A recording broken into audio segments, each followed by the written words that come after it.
Let's go with the next one. So here I've been channeling many Egyptian gods, but there are also like the Greeks and the Native American, deities, and the Romans. I always say the Egyptians because it's what I know. But remember that there are many cultures in which you can find your own archetypes. And now that we're in the topic of archetypes, remember that you can also work with like pop culture. As an example, if you want to channel like something about magic, you can use Harry Potter. I always bring the example of the turtle as a spirit animal. Here in this space, I've been channeling the turtle. And you can channel the turtles when you feel anxious or when you feel nervous about something. But you don't have to think like behind the whole significance of turtles as spirit animals.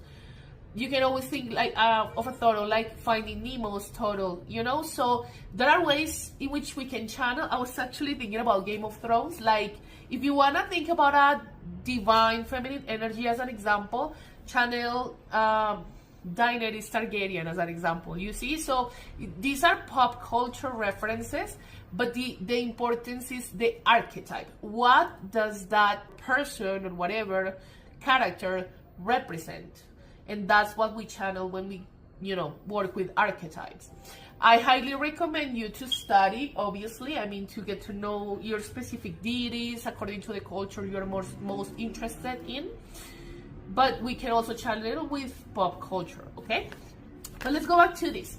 So the third card is an Egyptian goddess. That's why I went through this mini rabbit hole, because I like to work a lot with Egyptian gods. But I'm gonna read it. I'm gonna translate for you. The name is Sekhmet. Okay. It actually is really interesting because we have the tiger. We have the tiger, and we also have like a lion representation, like in the Egyptian mythology.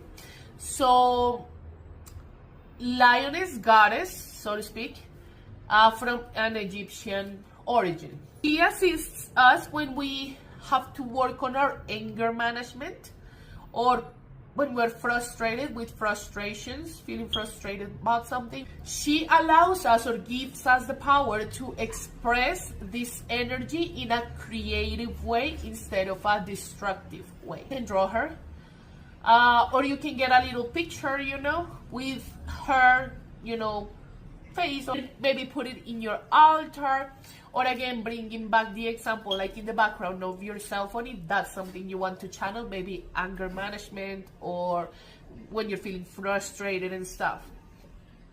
And while you're like visualizing her, like the goddess, I'm going to show you, actually she's here.